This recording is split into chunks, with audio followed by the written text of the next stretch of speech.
안녕하세요. 혹시 치매는 그저, 나이가 들면 피할 수 없는 과정이라고 여기시나요? 오늘 저희가 좀 깊게 파고들 자료는요, 그 생각이 조금 다를 수도 있다. 이런 점을 시사합니다. 치매 위험 관리가 사실은 중년부터 시작되어야 한다는 그런 이야기인데요. 네. 그거 정말 중요한 관점입니다. 보내주신 그 노후 똑똑 TV 유튜브 채널 자료를 보니까요.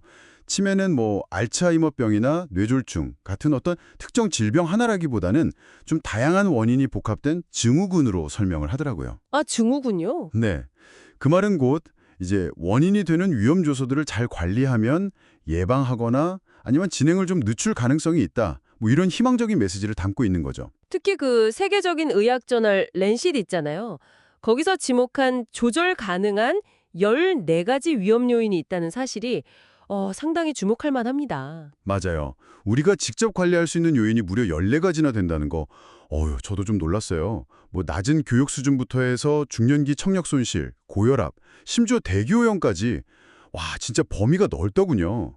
이 자료를 바탕으로 그럼 구체적으로 어떤 요인들을 우리가 중년부터 좀 신경 써야 하고 또 어떤 노력이 필요한지 좀 깊이 있게 살펴보겠습니다.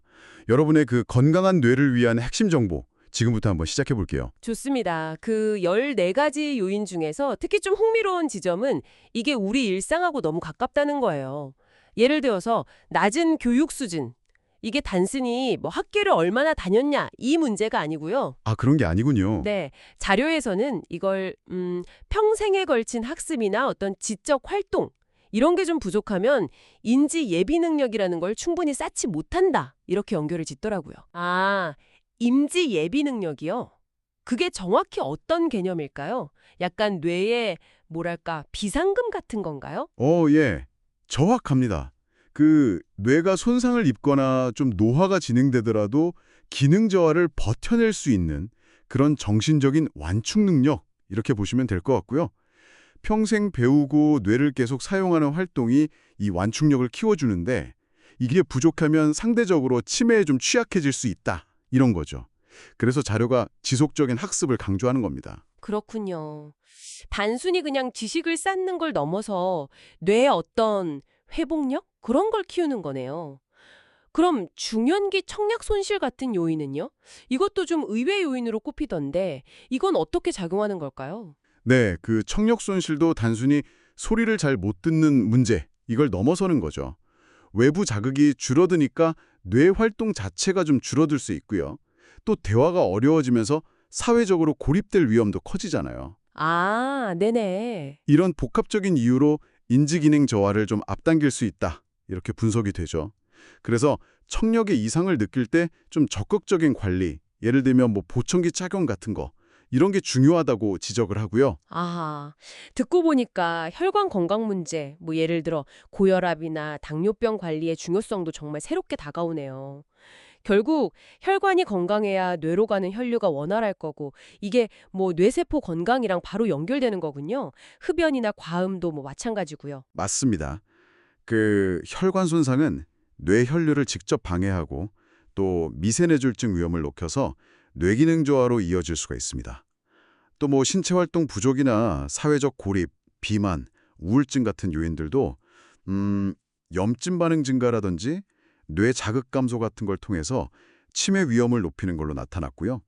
심지어는 대기오염 노출을 줄이는 노력까지 언급이 되죠. 이 모든 것이 개별적으로도 작용하고 또 복합적으로도 작용하는 겁니다. 와, 정말 다양한 생활 습관이랑 환경 요인이 뭐 얽혀 있군요. 근데 중요한 건 이 대부분이 조절 가능하다는 점 같아요. 그쵸? 그럼 구체적으로 어떤 노력을 해볼 수 있을까요?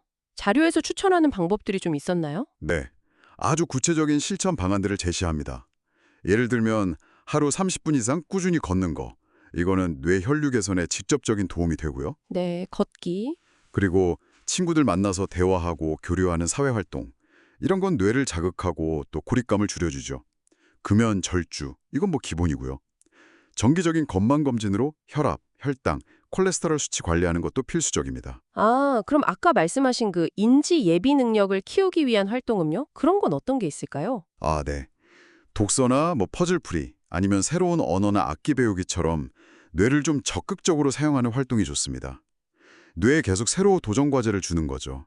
그리고 아까도 잠깐 언급했지만 청력이나 시력에 문제가 생기면 그냥 두지 말고 즉시 교정하는 것도 중요하다고 강조합니다. 작은 불편함이 장기적으로 뇌 건강에 영향을 미칠 수 있으니까요. 그렇군요. 결국 나이 들어서 어쩔 수 없다 이게 아니라 지금부터 내가 할 수 있는 일이 많다. 이렇게 관점을 바꿔야겠네요. 정말로. 바로 그겁니다. 오늘 저희가 살펴본 내용의 핵심은 치매가 상당 부분 예방 가능하고 그 열쇠는 중년부터 시작하는 위험 요인 관리에 있다는 것입니다. 한 가지 노력도 물론 의미가 있지만 여러 요인을 동시에 관리할 때 그 효과는 훨씬 커집니다. 중요한 건 바로 지금 시작하는 것이죠. 네.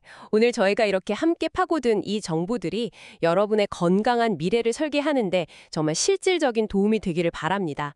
마지막으로 한 가지 질문을 던져봅니다.